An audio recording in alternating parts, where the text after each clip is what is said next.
जय श्री कृष्ण दोस्तों। भगवत गीता हमारे हिंदू ग्रंथों में से ऐसा ग्रंथ है जिसमें हमारे जीवन से संबंधित सारे सवालों के जवाब मिलते हैं। भगवत गीता हमें अपने जीवन में ज़रूर पढ़नी चाहिए। अगर आप पढ़ नहीं सकते तो श्रवण ज़रूर करें, यानी सुनना ज़रूर चाहिए। आज से हम हमारे चैनल भक्ति रस में भगवत गीता का महात्म्य शुरू कर रहे हैं, जो बहुत ही सरल भाषा में होगा और कोई भी इंसान इसको अच्छे से समझ सकेगा।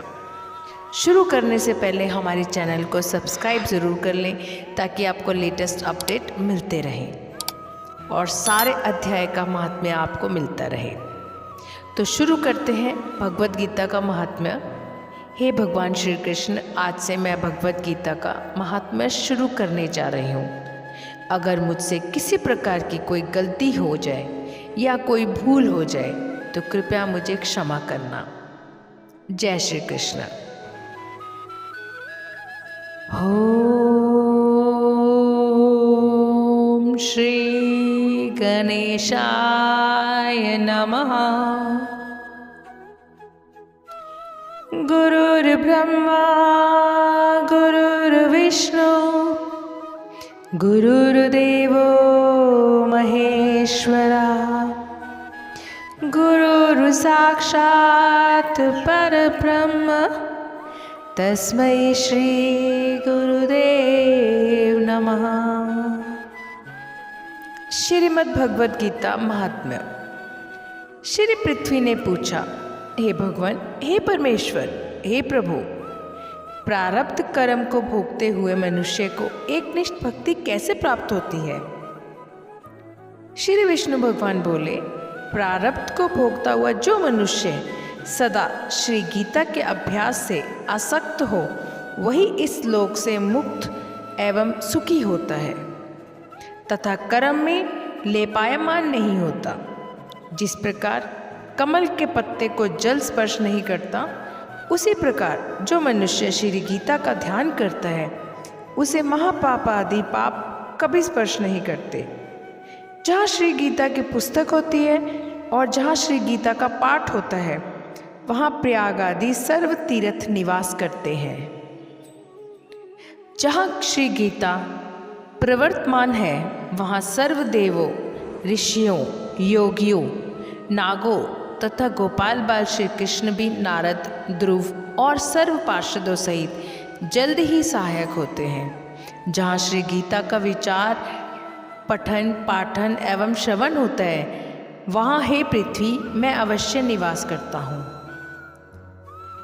मैं श्री गीता के आश्रय में रहता हूँ।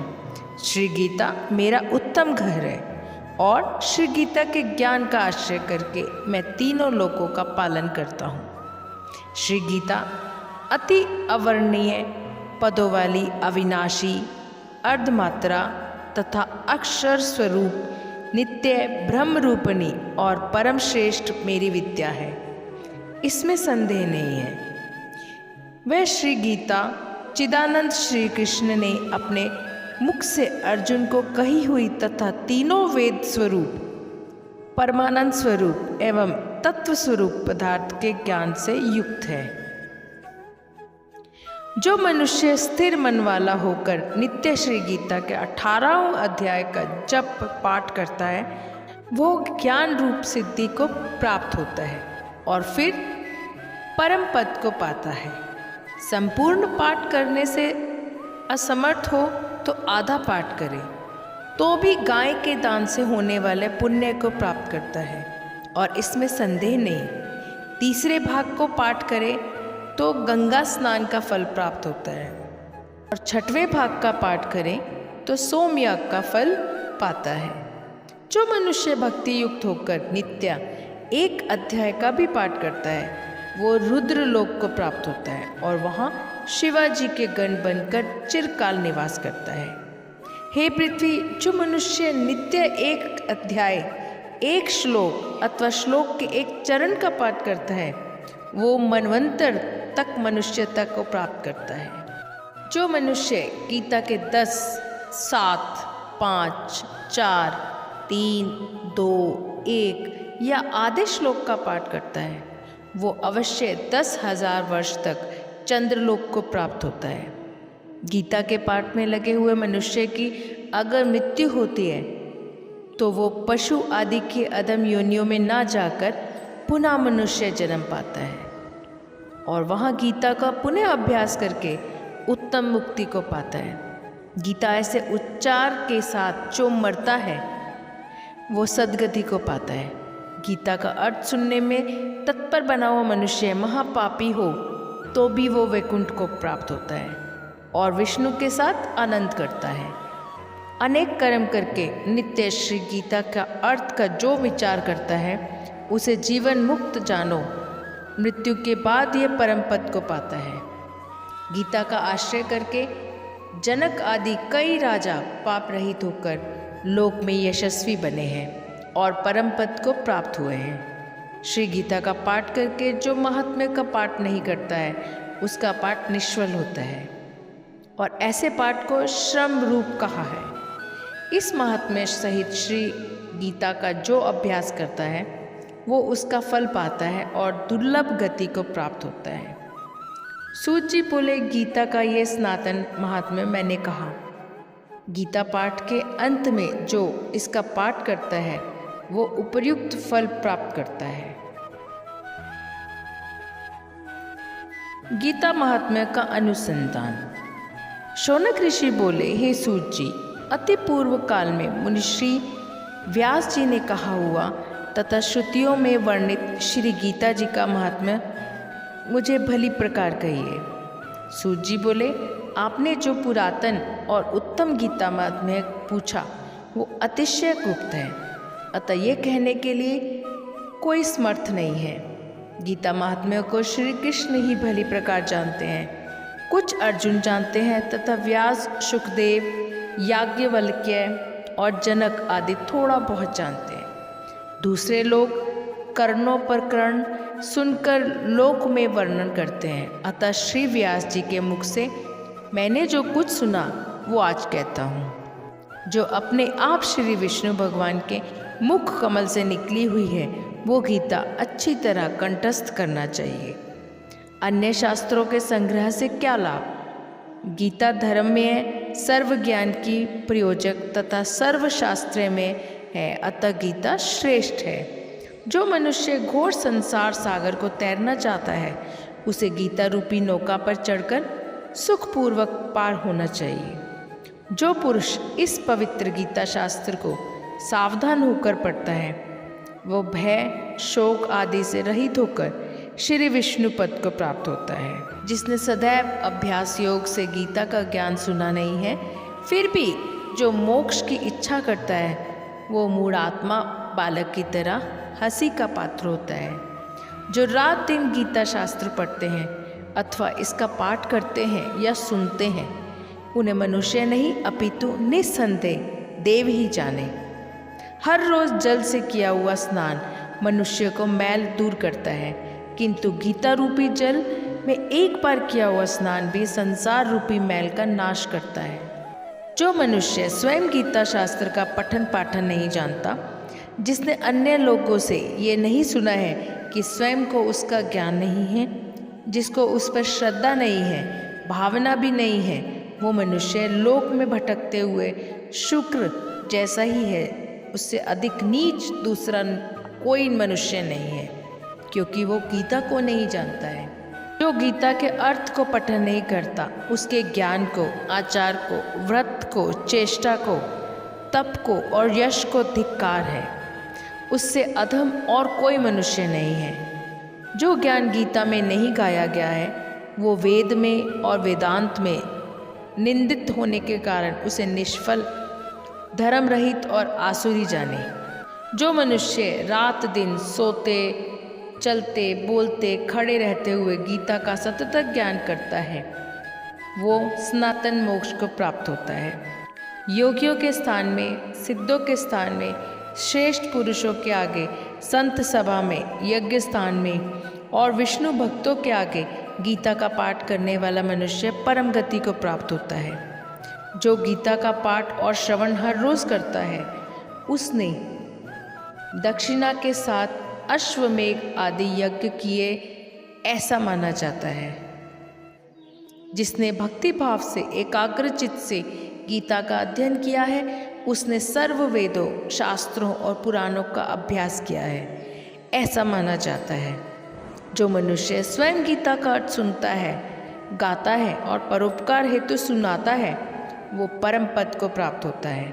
जिस घर में गीता का पूजन होता है, वहाँ आध्यात्मिक, आदिदैविक और आदि भौतिक 3 ताप से उत्पन्न होने वाली पीड़ा तथा व्याधियों का भय नहीं आता है। उसको शाप या पाप नहीं लगता, जरा भी दुर्गति नहीं होती और 6 शत्रु काम, क्रोध, लोभ, मोह, मद और मत्सर देह में पीड़ा नहीं करते। जहाँ निरंतर गीता का आनंद होता है, वहाँ श्री भगवान परमेश्वर में एकनिष्ठ भक्ति उत्पन्न होती है। स्नान किया हो या ना किया हो, पवित्र हो या अपवित्र हो, फिर भी जो परमात्मा विभूति का और विश्वरूप का स्मरण करता है, वो सदा पवित्र है।